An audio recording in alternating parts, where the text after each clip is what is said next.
China's annual political season begins in Beijing. We'll discuss the top priorities for this year and beyond.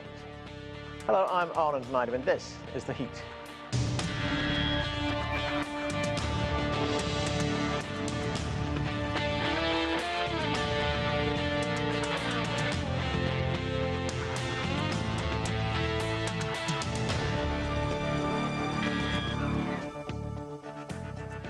Thousands of legislators and advisors joined President Xi Jinping at the Great Hall of the People for the annual political meetings known as Two Sessions.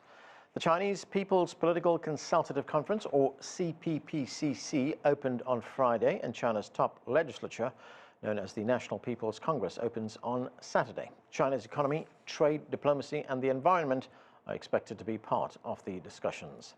Well, for more now on China's Two Sessions, let's bring in our panel. Joining us from Oregon is Yan Liang. She's a professor of economics at Willamette University. From Shanghai, Joseph Gregory Mahoney is a professor of politics and international relations at East China Normal University. Here in Washington, D.C., Cheng Li is director of the China Center and senior fellow in the Foreign Policy Program at Brookings. And Aina Tangen is a political and economic affairs commentator in Beijing. Thank you, everyone, for being with us. Aina Tangen, Chinese President Xi Jinping, he attended the opening of the Chinese People's Political Consultative Conference, also known as the CPPCC, and of course the National People's Congress starts later on Saturday. These are important meetings. They set the agenda for China and the Chinese people. So what do you think are the top priorities this time? Well, quite clearly, with the kind of unrest in the world, the economy is going to take the center stage. There's still going to be a lot of, concern about how social progress continues in the country. Whole process democracy, the CCPCC is part of that very clearly, and noticeably. There has been a lot more activity in that area. And in the previous few years, you've seen smaller ideas being put forward and things like that, but you have a lot of delegates now talking about population, about the COVID-19 and things like that. So it's going to be an interesting session. Remember, this first part is the advisory body. It's kind of like the elder group who are advising the government about the people's concerns. And it's going to be increasingly important, especially as China embraces this whole process democracy. So would the main concern for the Chinese people be the economy, Anna? Oh, absolutely. I mean, especially right now in view of recent events in Russia and Ukraine and the kind of, outpouring, what's going to happen because of that. These are two countries that are responsible for 25% of the world's exported wheat. Other grains, also strategic things like neon gas, which is necessary for chip making, automobiles. This is going to be a very, very difficult year. And the question is, does China embrace a hard number or go back to times of uncertainty during COVID and say, look, we're going to have a range and keep it soft? Cheng Li, let's talk about the COVID pandemic. Of course, the pandemic is still with us. It's now into its third year. China has adopted a policy known as the Zero COVID policy. And ahead of this meeting, Chinese legislators have been calling for a uniform national policy on how to deal with this pandemic. They want to contain the pandemic, but at the same time not hurt the economy. So do you see this Zero COVID policy continuing? Well, I think at least for next few months, because as we know that Hong Kong is confronting serious challenges, 56,000 infected on March 3rd, and 200 people died that day. And also China's neighboring countries such as South Korea and Vietnam, each has more than 100,000 per day. Japan also has more cases than United States. So that's the background. Now, ultimately, it depends on how the COVID situation changes. There are so many things we still don't know about this virus, and it's very aggressive mutation. Now, people can express their reservations about the zero tolerance policy, draconian measures of the Chinese government in handling the pandemic, and the huge economic costs of this policy, and also implication for China if many other countries develop herd immunity. But we should at least be aware of the devastating multifaceted impact if China loses control over COVID. According to one Chinese study, as many as 4 million people in China could have died if the Chinese leadership did not lock down Hubei and Wuhan in the spring of 2020. Now, by and large, China's handling of the COVID it's a great success. You look at the recent Olympics, really opened eyes for many foreigners. Now, if the policy of zero tolerance later proves to be impossible or unattainable, and the world more or less accept coexisting with the virus, I believe Beijing will change its policy then and will not necessarily maintain the current policy. But at least you should have wait for a few more months. So Cheng Li, this policy, this zero COVID policy, it calls for things like snap lockdowns as well as travel restrictions. I mean, you mentioned it having a big economic impact. How are we seeing that impact in China? Well, one of the major impact is the close of the small private firm. Of course, the small or so-called the Weixiao, it's a very small firms, largely private owned. You see the closure of these firms increase over the past 2 or 3 years, largely because of COVID, but also because of economic structure change. Now, this is related with employment because this is the private small firms are the major places for employment. And plus, this year and in July, there will be 10 million, actually probably 11 million, according to Chinese official source. College graduates will graduate from college and will go to the market. Now, so employment challenge has always been a tough issue, but this year will be even tougher. I believe that the 2 sessions will discuss that issue in a very serious manner to provide jobs for college graduates, for those small business people. I think it's very, very important. I think the leadership certainly pays great attention on that issue. Yan Liang, good to see you. The Chinese Premier, Li Keqiang, he will announce the growth target for the country at the National People's Congress. Now, this year, or at least last year, the growth, the economy grew, GDP grew by 8.1%. And that was really good. It was about the best the country has seen in the last decade. So what are expectations for 2022? Good to talk to you again, Anna. So I think that is a very important question. Even though last year the growth was very strong, but it also benefited from the low base from the previous year, 2020, when the economy grew at a very low rate at about 3%. So I think last quarter of last year, the growth have slowed down to only about 4%. So I think and we're talking about a very unusual year where COVID is still rampant and the international situations are getting a lot more complex and with a lot more uncertainty. So I think the Chinese government will be careful in targeting the economic growth. So some of the estimates would say probably the government will have a range somewhere between 4.5% at the lowest to about 5.5%. That said, I think we also need to put this sort of growth target in context. I think China's goal is to double the economy from 2020 to 2035, and that basically requires about 4.8% growth rate per year. So I think that targeting 5% seems to be reasonable. And I think also with China's determination to continue with innovation, with job creation, and with fiscal support to the economy, I think it's not unreasonable to expect the economy to be growing at about 5%. The IMF just downgraded China's growth forecast back in January. Now they're looking at a growth rate about 4.6%.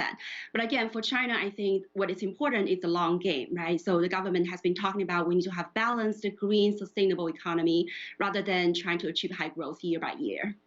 And where do you see most of that growth coming from, Yan Liang?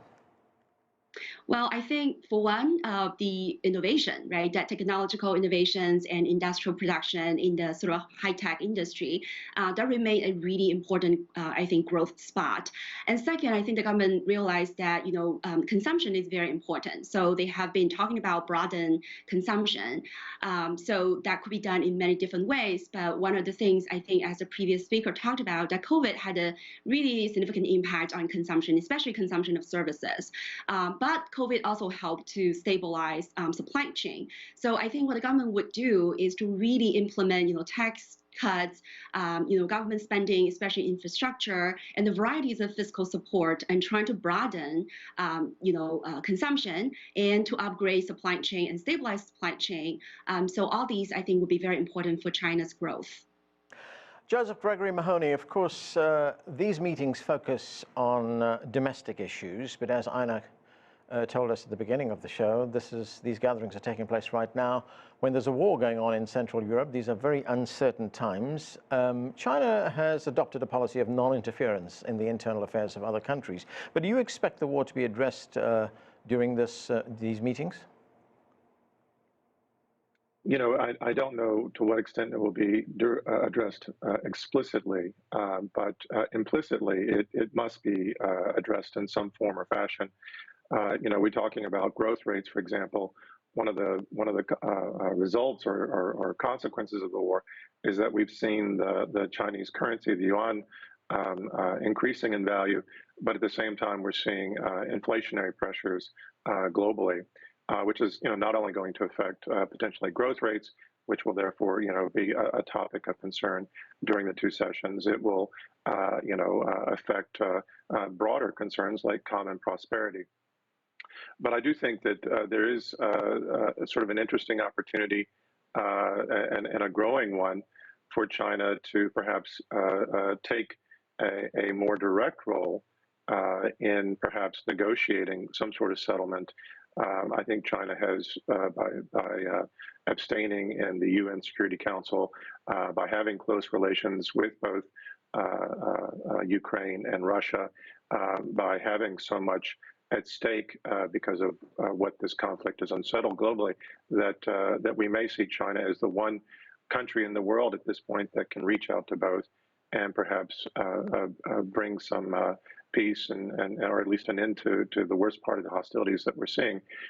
That's a topic that's got a lot of discussion right now in China. I would like to add something about the dynamic COVID zero policies to follow on Chung Lee's comments. We are seeing a lot of indications here in China that there are high-level discussions that are ongoing about the policy and how it might be adjusted. And I think there are 2 points. The first is that they're really looking at holding the line for now, but drawing lessons from places where controls have been really successful, like Shanghai, and promoting these as best practices in other locations. And what's really unique about Shanghai is how they're able to target individual buildings and individual districts and limit the extent to which we have citywide disruptions.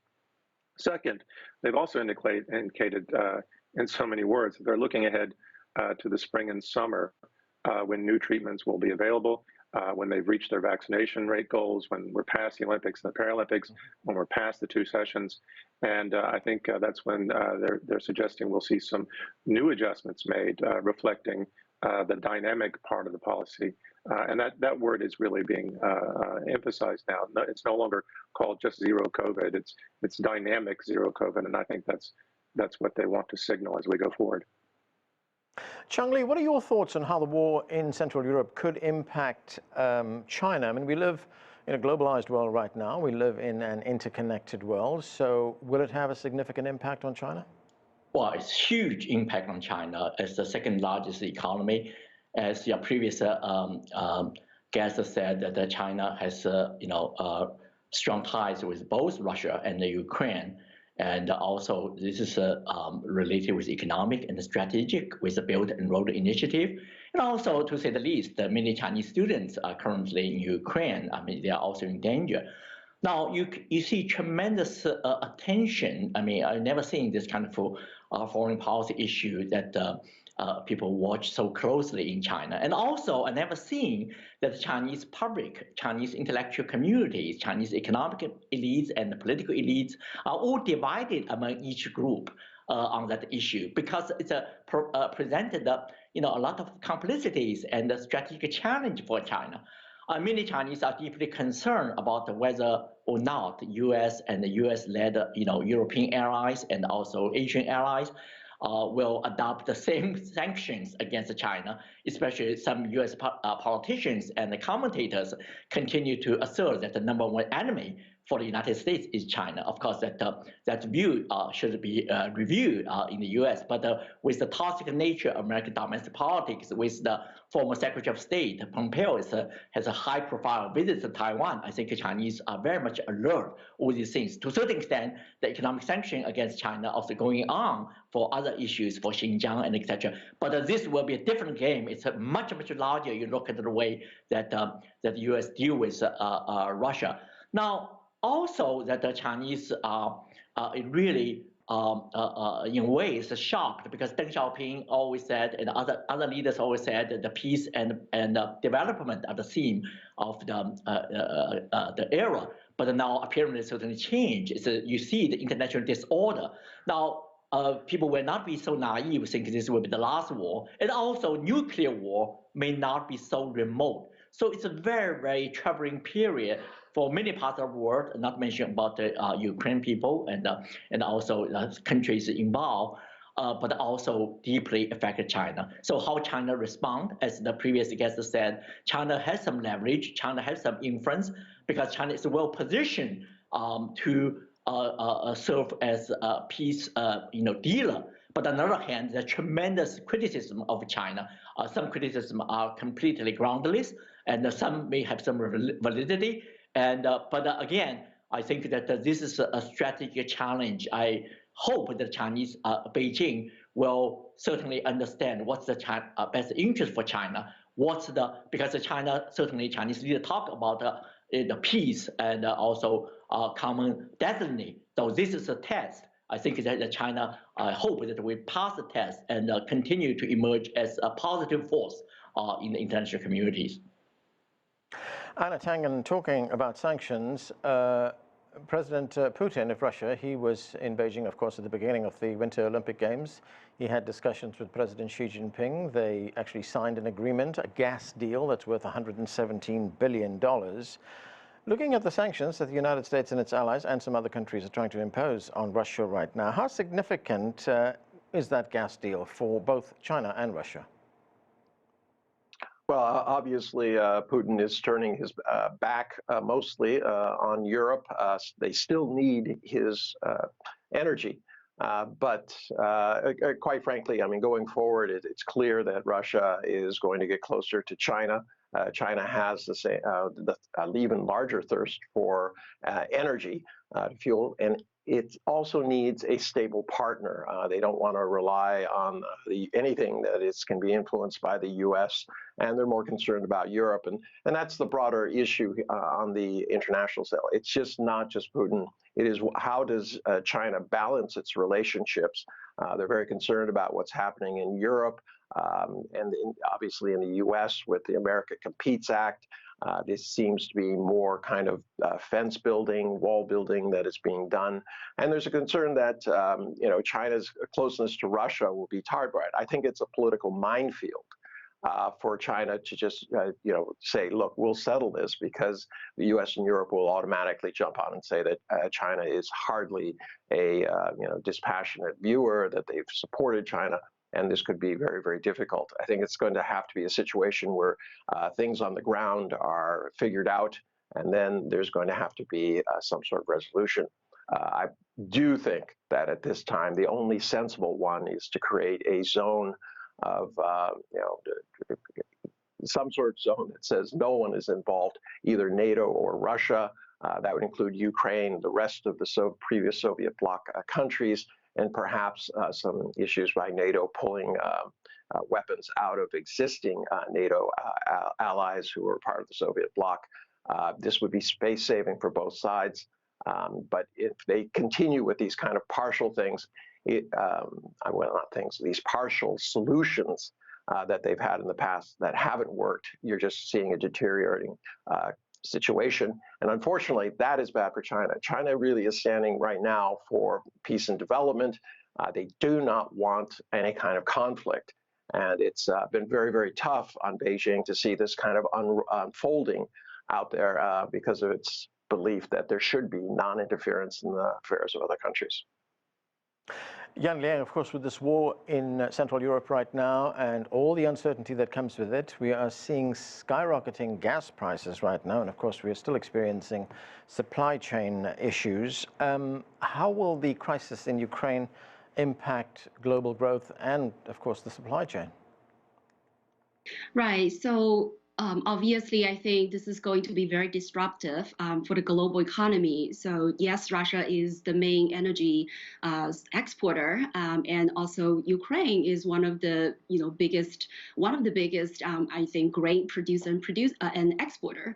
So I think what it's really put the world in danger is one, food security. Many countries, especially developing countries, are going to face with higher food prices, which could mean famines and starvation. And on the other hand, yes, the energy prices are going to be really crippling the very fragile economic recovery. So I think China has maintained this very strategic neutrality position and really called for de-escalation. And I think that it's really the way to go. I don't think this war is benefiting anyone. So especially when it comes to the economic impact, we already have a lot of global challenges, be it economic recovery, be it pandemic control, be it climate change. So I think the sooner the two sides can come to agreement to cease fire and resume some sort of negotiation and, make the world go back to the normalcy, I think the better.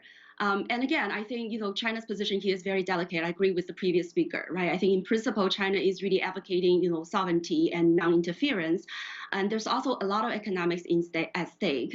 Yes, Russia is China's biggest exporter to China as the biggest energy provider, but at the same time, trade with EU is about $860 billion a year two-way trade. So I think it's very important to balance that economic and political and diplomatic relationships. And yet at the same time, I think China is playing a very important role in brokering some kind of peace negotiation. So yeah, unfortunately, I think the longer this war takes, the longer the economic globally would be suffered. Joseph Gregory Mahoney, where do you see the China-Russia relationship going in the future? Because there is one consideration for China, of course, and that is when the United States imposes sanctions on a single country or a group of countries, it expects all other countries in the world to follow it. And I'm wondering, with this gas deal, for instance, will that increase tensions between Beijing and Washington? Tensions were already increased to such a ridiculous and unsustainable level. If we talk about the fact that the Biden administration isn't able to resolve the trade war, despite the increasing inflationary pressures that are really driving his low approval ratings and threatening his party in the midterms. If he can't even act in his own self-interest there, we really have to wonder where things are going to go.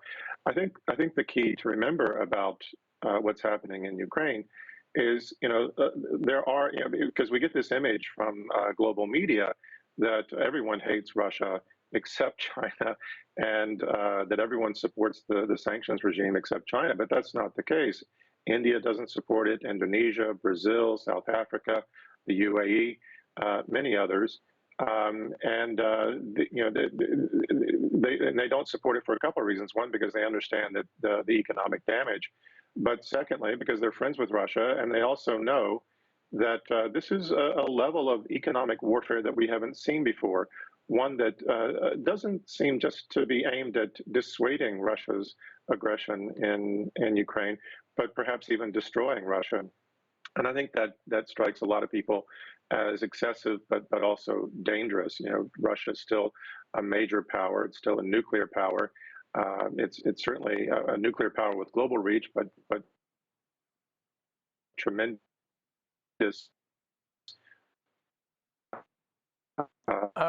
Joseph, I'm sorry, I think we are having problems with your signal. Let me go to Cheng Li. Cheng Li, let's talk about the trade war. Of course, the trade war between China and the United States, that continues. In fact, there was a report out that came out in February which says that China fell short of its commitment to buy more U.S. goods and services. So do you expect that trade war and the tariffs that were put in place to continue? Well, you probably first should we should better understand Chinese perspective. China wants to have a trade with the United States, and actually, according to Chinese Ambassador Qin Gang, who said a couple of weeks ago that the U.S. remained China's third largest trading partner last year, with an increase of 30% in trade, and the total bilateral trade reaching a record break of about $756 billion US. Now, also, we should know that in the U.S., state and local governments still have enormous interest in economic engagement with China. According to one American study released last year, China was the largest import partner of 15 U.S. states in 2020, including California, New York, Florida, Minnesota, Wisconsin, Pennsylvania, and Virginia. Now, these are very important states run by both Democrats and Republican governors, and they're showing a completely different kind of bipartisan consensus. But in the Washington, D.C., in the Capitol Hill, it's a different kind of consensus. I mean, in the last couple of years, each year they have the 300, 400 bills related to China, want to contain China, want to cut off with China, want all kinds of decoupling with China. Now, in my view, to keep its terror in place will hurt American middle class and working class. Yeah. This is also the Secretary of Treasury, also Janet Yellen also said, will worsen America's #1 imminent economic problem, which is inflation, and also it is the highest in the last 40 years. So that's the problem. So it's very difficult to know. The reason is some kind of strategy thinkers just completely ignore the American economic interest. Joseph, my apologies. We lost your signal there for a moment, but you are back. We have a minute left. You were talking to us about the Russia-China relationship. Yeah, I think what we're seeing is this pressure for China to source more of their energy from Russia, and this exposes them, of course, to international criticism. But in terms of pragmatic, sound national policy, I think the gas deal before the conflict was smart. It will come under criticism, but we know that Western countries source their energy supplies from all sorts of countries that engage in wars and aggression in other places. So I think we have to avoid the double standard. But I think that as we look at this, a lot of countries are looking at this struggle as a case study. I mentioned before that a lot of countries are not supporting the sanctions. A lot of leading economies are not supporting the sanctions, but everyone's looking at how they might have to face similar risks down the line. They're looking past SWIFT. They're looking how they might manage and access foreign exchange reserves in a world where Switzerland no longer guarantees neutrality. They're thinking about technological autarky, and they're looking at, despite all the weaknesses and fault lines, a resurgent NATO, a resurgent U.S. hegemony, and strategizing accordingly. Okay, that's where we have to leave it. Thanks to all of you for being with us. That is it for this edition of The Heat. I'm Anand Naidu in Washington, D.C. Thanks for watching.